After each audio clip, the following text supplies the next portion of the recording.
अरुणाचल प्रदेशनि चालां जिल्लायाव सेक्सन 144 आयेन फोसावदों। थाद'नाय गैयै जुब जुब अखा हानायजों अरुणाचल प्रदेशनि चालां जिल्लायावबो हा गिसिखानायनि गिख्रंथाव थासारि सोमजिदों। मार्गेरिटानिफ्राय चालांसिम थांग्रा लामाफोरा गिलु बालु गिसिखानानै गाज्रि रोखोमै बायनानै दं।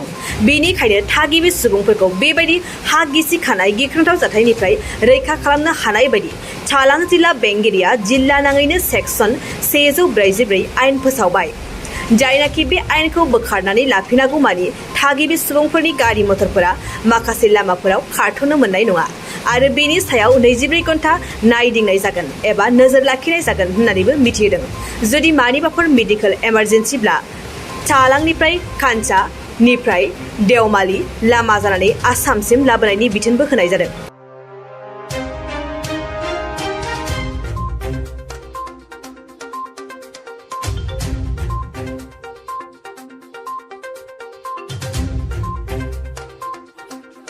अरुणाचल प्रदेशनि चालां जिल्लायाव सेक्सन 144 आयेन फोसावदों। थाद'नाय गैयै जुब जुब अखा हानायजों अरुणाचल प्रदेशनि चालां जिल्लायावबो हा गिसिखानायनि गिख्रंथाव थासारि सोमजिदों। मार्गेरिटानिफ्राय चालांसिम थांग्रा लामाफोरा गिलु बालु गिसिखानानै गाज्रि रोखोमै बायनानै दं। बेनिखायनो थागिबि सुबुंफोरखौ बेबायदि हा गिसिखानाय गिख्रंथाव जाथायनिफ्राय रैखा खालामनो हानाय बायदि चालां जिल्ला बेंगिरिया जिल्ला नाङैनो सेक्सन 144 आयेन फोसावबाय।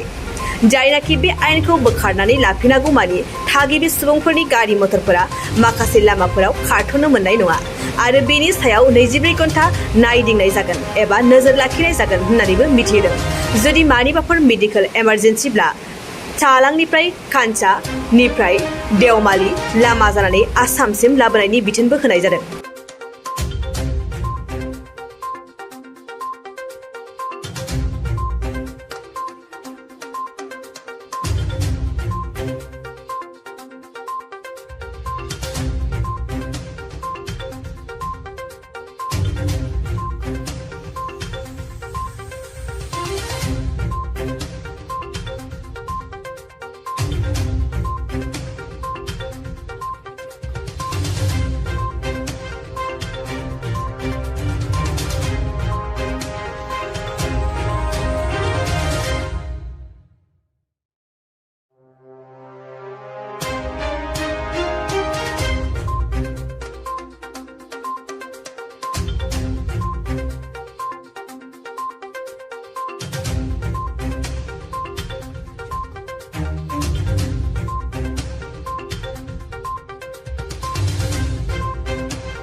नोंथाङा सरखारि साख्रि नागिरदोंना? नोंथांनि थाखाय मोनसे गोजोनथाव खौरां।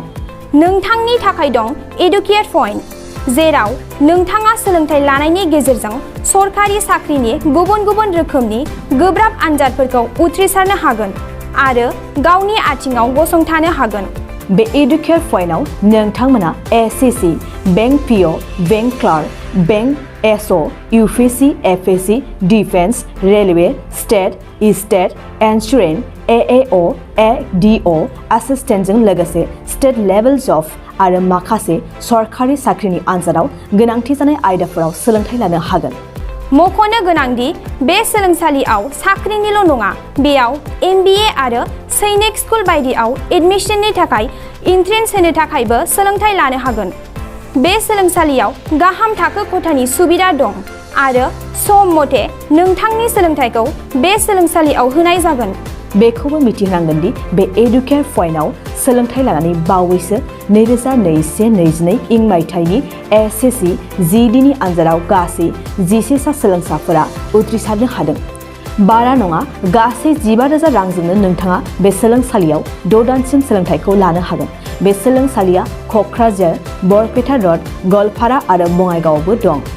क'क्राझाराव सोलोंथाइ लानो गोसो गुदुं जानाय सुबुंफोरा 700-226-133 9101-536360 700-226-133 9101536360